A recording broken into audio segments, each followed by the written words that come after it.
It's the Kyle Hyman Show on Redeemer Radio. This is Kyle Hyman here with our executive director at Redeemer Radio, Cindy Black, for Theology Body Thursday. Thanks for being here, Cindy. Good morning. Thanks for having me. Last week, we went back to some of the basics after doing these Theology of the Body topics and going down all of these different little ways of applying it. Yeah, different subtopics that apply to Theology of the Body. Thought, all right, let's remind us all what the whole point of all of this is and kind of the foundation of it. So remind us maybe a little recap on last week, and then we can pick up from there. Recap our recap. Yes. We're going to keep going back because our conversation, we were recapping the message of St. John Paul II, who went back to Jesus and his encounter with the Pharisees about the nature of marriage and the human person, male and female. And then Jesus takes the Pharisees back to the creation story in Genesis. So in order to understand how our bodies reveal something about God, how our bodies help us to know our meaning and our meaning in relationship with why we were created, goes back to the beginning. So if we look at the creation story, and we have to remember that it's a story to share truths about God and about us and about the world, but it's not a historical account. Right.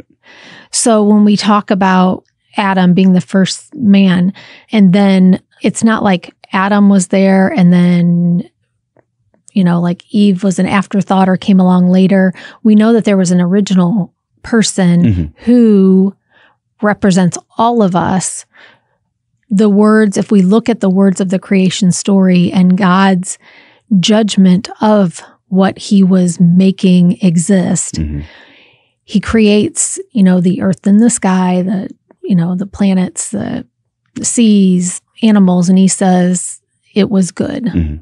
And then he creates the human person and he says it is very good. Right. So we have the man in the human person in original solitude, understanding that they are good.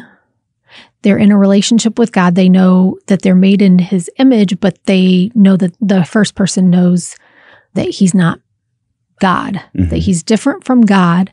But then the first person also knows that the person is different from the animals and other things in creation. Right.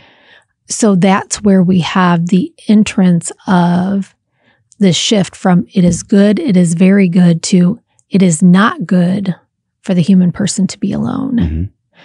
So that's when the complementary human being is made that gives the first glimpse of how our bodies make sense in representing the fullness of the Trinity. So in the Trinity, we have this, any words that we use to describe the Trinity are going to fall short. Sure. Not only do we have to simplify it to wrap our heads around, but also theology of the body is pretty dense that we try to simplify it and use everyday language so that we can come to understand it. So at the essence, to be made in the image and likeness of God reflects that God is a Trinitarian community of persons. And that's probably, there's two fundamental concepts in the theology of the body that apply across the board, and they're interrelated, is this notion of who God is in the Trinity and then who we're created to be in his image and likeness as that communion of persons. And that communion of persons exists because of a complete self-gift. So you have the solitude person knowing that he's not God and he's not the animals and, the trees. And then you have the person recognizing this other that is similar but yet different. Okay.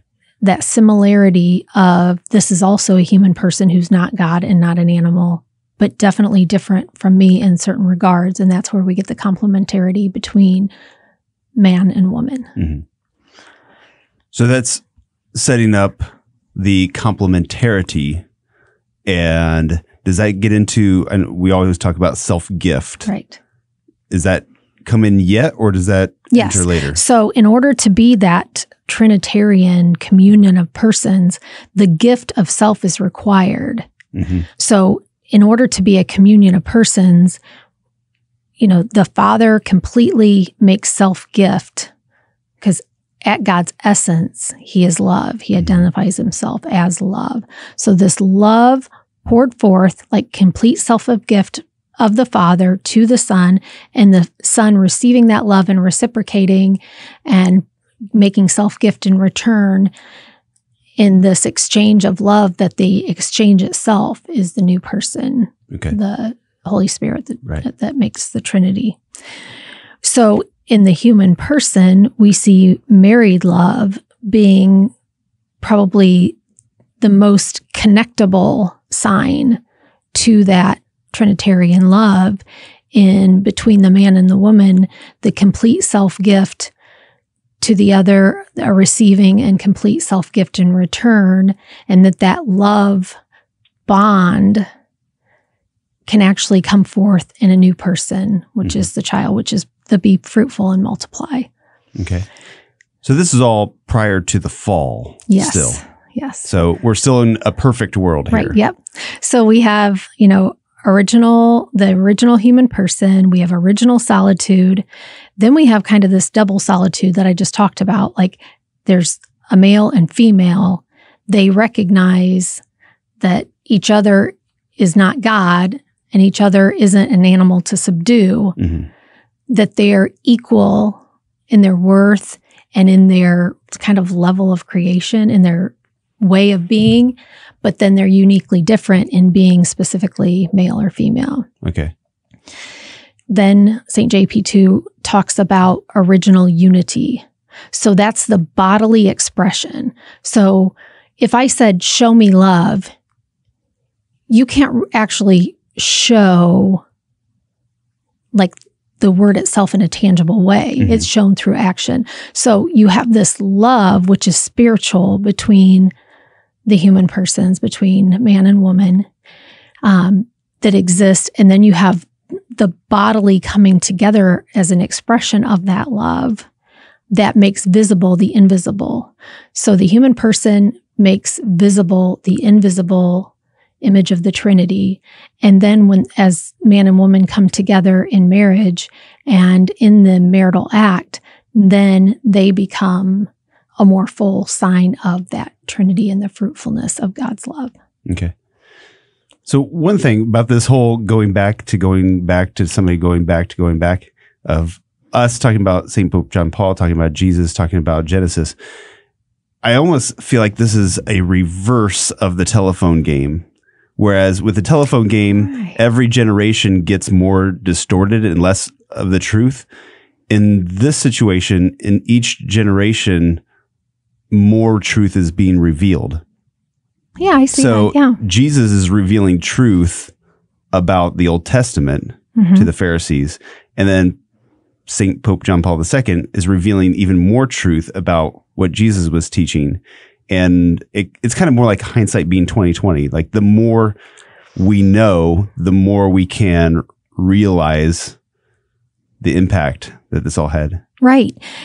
So if we look at like original unity, so this notion of sin has not entered the world. So you have the human person not in a selfish state. So this notion of I want good for the other, I'm willing to sacrifice, seeing the other as a person of infinite worth, not an object to be used or subdued. So you have this original unity where it's the sense of perfected love, and you have the tree of knowledge of good and evil, which is basically protecting that notion of right relationships with God and creation and with each other. And then when sin enters the world, when the human person decides, after being tempted by Satan, which actually I just heard Father John Riccardo do a segment on the Kerygma, where he talks about, maybe everyone else knows this, and I'm the only one who never really put this together. I knew that Satan was envious, and that's what made him rebel against God and tempt our first parents. Uh-huh. But I thought Satan was jealous of who God was. But Father Ricardo explains it as he was actually jealous of us. He's an angel, and angels are not the crown of creation. Right. It's the human person. Huh. So anyway, I just heard that this week, and it was kind of like, wow. So kind of meditating on that. But we have the temptation and the succumbing to like, oh, wait a minute. I can decide what's good and evil.